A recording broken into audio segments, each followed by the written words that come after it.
શું તમારે પણ બાયના શેપ દેવામાં મુશ્કેલ લાગે છે અથવા તો સમજાતું નથી કે કેટલા ઇંચ ડાઉન કરીને બાયનો શેપ દેવો જોઈએ? તો તમે પરફેક્ટ વિડીયોમાંથી આવ્યા છો. હાય એવરીવન, મારું નામ છે પાયલ અને હું સિલાઈ શીખવી રહી છું 0થી. તો આજે આપણે જોઈશું ઓલ સાઇઝ બાય કટિંગ કરવાનું. એમ કે એક જ બાય આપણે કટિંગ કરવાની છે એટલે બધા જ સાઇઝમાં એ આવી જશે. જેમ અત્યારે હું કટિંગ કરું તેમ જ તમારે કટિંગ કરવાનું છે. પછી આગળ એનો યુઝ કેવી રીતે કરવો તે હું આગળ સમજાવી દઈશ. જેમ જેમ આપણે આગળ જઈશું તેમ. અત્યારે તમારે જે હું માર્કિંગ કરું એ જ માર્કિંગ મુજબ તમારે માર્કિંગ કરી અને કટિંગ કરવાનું છે. સમજાઈ ગયું? તો સૌપ્રથમ આપણે તમે ન્યૂઝપેપર અથવા કોઈ પણ પેપર લઈ શકો છો, અથવા અમથું કોઈ વેસ્ટ કાપડ હોય તો તે પણ લઈ શકો છો. તો સૌથી પહેલાં આપણે અહીંયા સ્ટ્રેટ લાઈન કરીશું.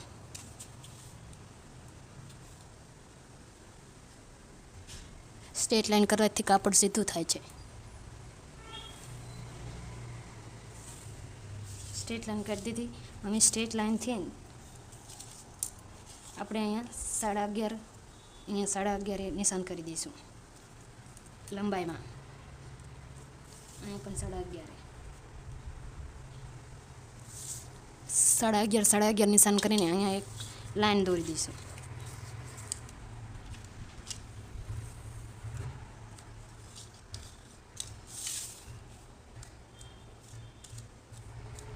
હવે લાઈન દોર્યા પછી અહીંયા આપણે કેટલા ઇંચ ડાઉન જવાનું? તો બધાને સેમ 4 ઇંચ જ જવાનું છે. અહીંયાથી 4 ઇંચ નિશાન કરી દઈશું. અહીંયા પણ 4 ઇંચ નિશાન કરી દઈશું, જેથી આપણે લાઈન સીધી થઈ જાય. અને અહીંયા પણ એક લાઈન કરી દઈશું.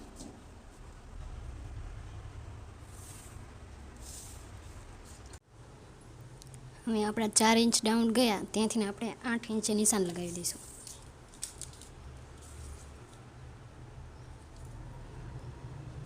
અને સિલાઈ માટેનું 2 ઇંચ લઈ લઈશું. અને સેમ નીચે અહીંયા 6 ઇંચે નિશાન લગાવી દઈશું. અને 2 ઇંચે સિલાઈ લઈ લઈશું. અને બંને લાઈનને જોઈન્ટ કરી દઈશું. આવી રીતે જોઈન્ટ થઈ ગયું પછી અહીંયાથી ને અહીંયા લઈને આપણે એક લાઈન દોરી દઈશું.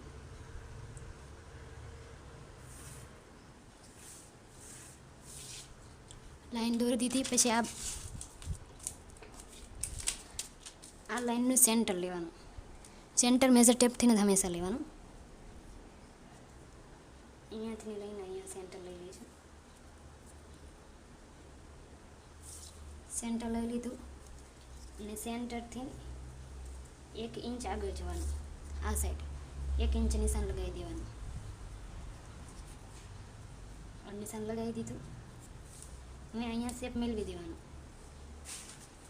ફ્રેન્ચ કરવાની મદદથી અહીંયા જે 1 ઇંચનું નિશાન લગાવ્યું ત્યાં શેપ મેળવવાનું.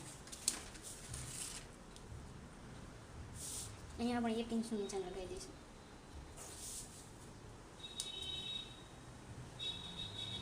જ્યાં પણ શેપ મળે ત્યાં મેળવી દેવાનું.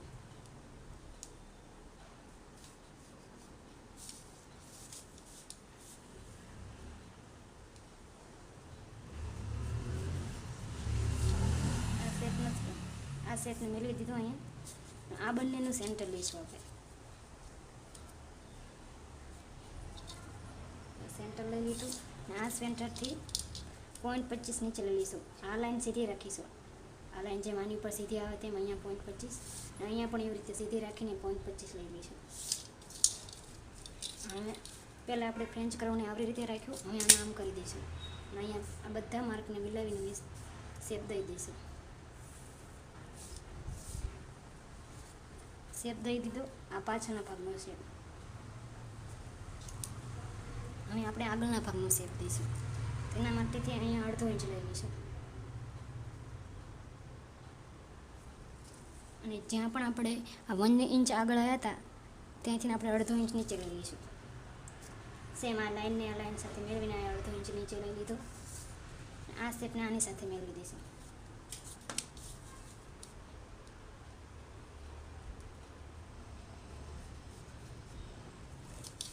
અને ફ્રેન્ચ કરવાની આવી રીતે રાખીને આની સાથે મેળવી દઈશું.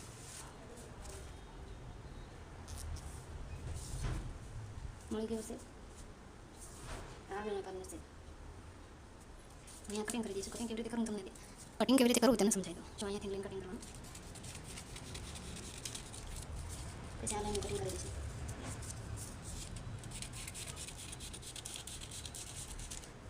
કાગળને ડબલ ફોલ્ડ રાખવાનું અને ફોલ્ડ વાળેલી સાઈડ આપણી સાઈડ રાખવાની છે.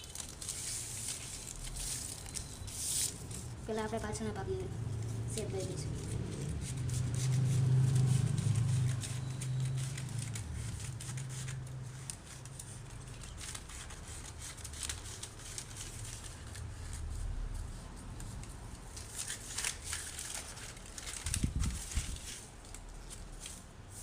જો શેપ દઈ દીધો, સમજાઈ ગયું.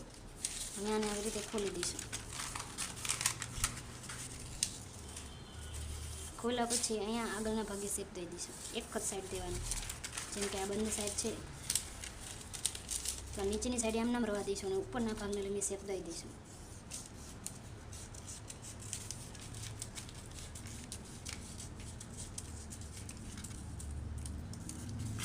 આગળના ભાગનો શેપ વધારે હોય છે.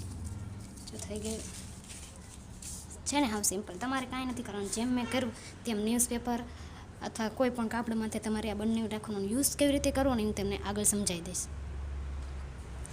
જો તમારે પરફેક્ટ બ્લાઉઝ, જેમ કે કોઈ ફોનમાં બતાવે કે મારે આવું જ બ્લાઉઝ બનાવવું છે, તો તમે પણ બનાવી શકો છો. તેના માટે તમારે મારી સાથે જોડાયેલા રહેવું જોઈશે. અને જેમ હું શીખવાડું તેમ બધા જ ક્લાસ પરફેક્ટ જોવાના છે અને પ્રેક્ટિસ કરવાની છે. તો આજનો વિડીયો તમને કેવો લાગ્યો કમેન્ટમાં જરૂરથી બતાવજો.